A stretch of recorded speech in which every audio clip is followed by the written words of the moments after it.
Ladies and gentlemen, put your hands together for the man with the biggest heart that I've personally ever met, leading by example, and knows that one man can make a difference with the power of many. Bring to the stage Pastor Steve Willis from Huntington, West Virginia.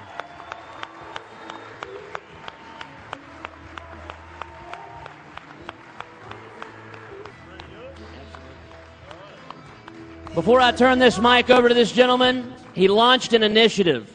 They say, you know, what defines a leader is leading by example. He launched an initiative. He's going to share it with you. Huntington Fights Back. So not only did he take this concept, but he's taken it to a whole new level. And like I said, please pay attention for the next 45 minutes. Okay, 10, 15 minutes, guys. Pastor Steve Willis. All right. Thank you, Brian. Hey, it's a privilege to be with you here this afternoon. I've come from West Virginia, and you know, the reality of what we're dealing with here is I've got to go back on Monday and do another funeral.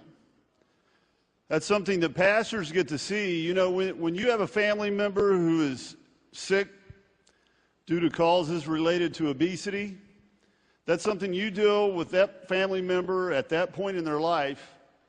But as a pastor, I see it every single day. For 20 years, I worked in youth ministry. And when I made the switch from sitting in the pulpit and telling stories, what I found out was I was spending 4 or 5 days a week, instead of trying to help people improve their lives and bring birth and life to this world, I'm spending my time in a hospital. And I told my wife, I cannot believe the amount of diseases that we're fighting because we're such a big people. It's breaking my heart. And when I traveled around, I went out to California. I was in the Pismo Beach area. And while I was there, I told my wife, I said, you know what? I think that we are the fattest people in the world. It seems like every direction I go from Huntington, West Virginia, people get thinner.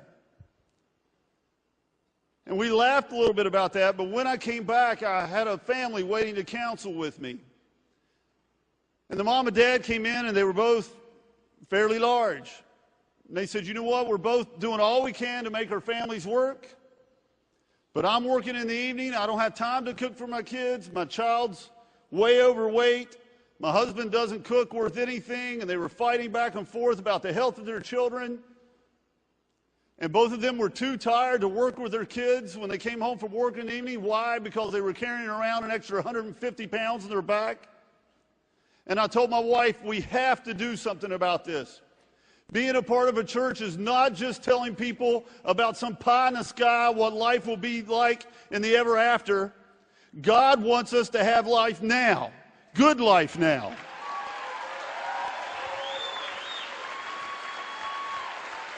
Something struck my soul when I was in a hospital, and I watched a man who was a wonderful man, worked with our children for years.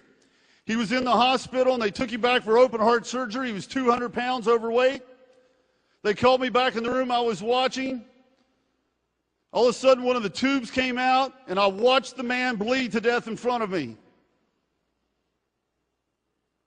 And I was coming out of the room, and I heard one of the family members say to me, I guess it was his time. And I said, no, I don't think it was. Now, that was not the time to preach, but I told them the job of the devil is to steal, kill, and destroy life. The job of the church is to give life and abundant life, that life to the full.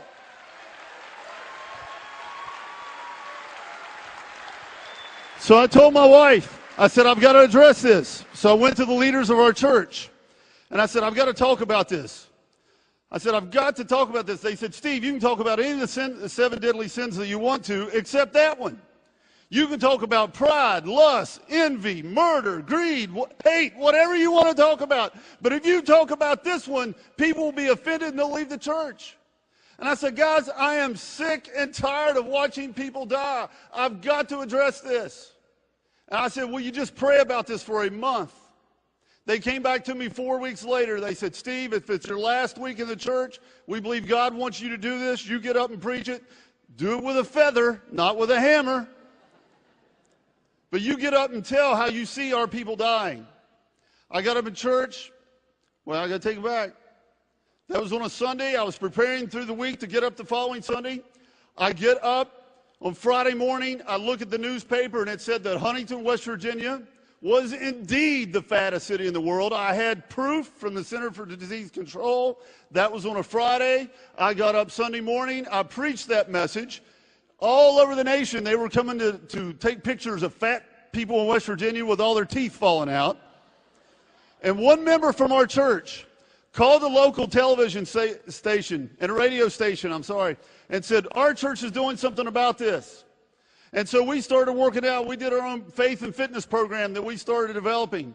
And we weren't losing as much weight as what we needed to because we were just doing exercise. And I told my wife, we have to address the nutritional habits of our people.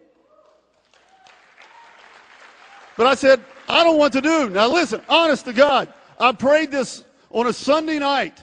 I prayed, God, please send somebody that'll help us. I don't know anything about nutrition.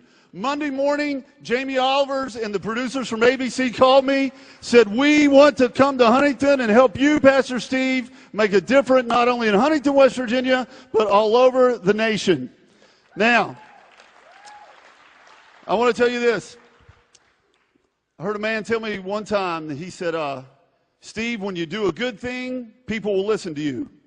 When you do great things, people will come to you. Not only did Jamie Oliver come, since that time, just a few months ago, I've been on Good Morning America, ABC News, Nightline, Larry King Live, David Letterman. I mean, all kinds of CNN News, ABC, NBC. People come to me, what are you doing? I just left a film crew from Sweden in my office, okay? This is what I want you to hear.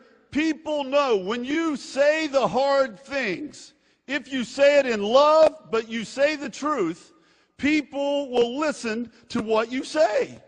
And they will love you for it. They really will. So listen to me, my friends. This thing's flashing red at me. Tell me I got to quit. All right, listen. Listen to me, my friends.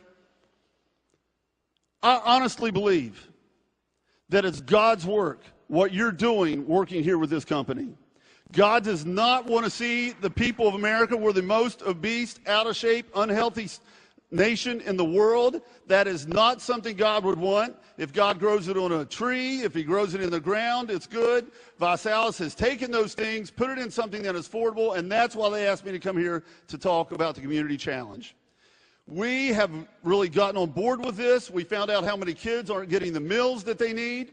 Just in the last 3 months, we have fed over 30,000 meals to needy children in the Huntington area.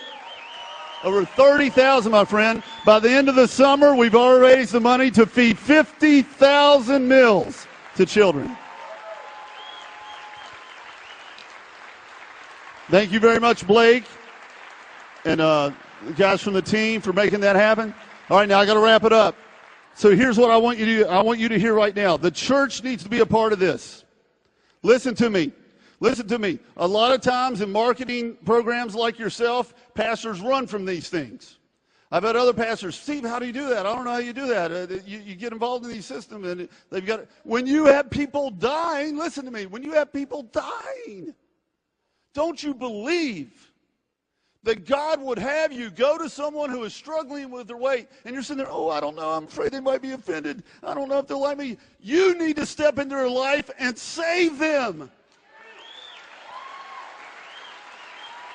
You can't do that. My friends, you've got to believe. God bless you. Have a great afternoon.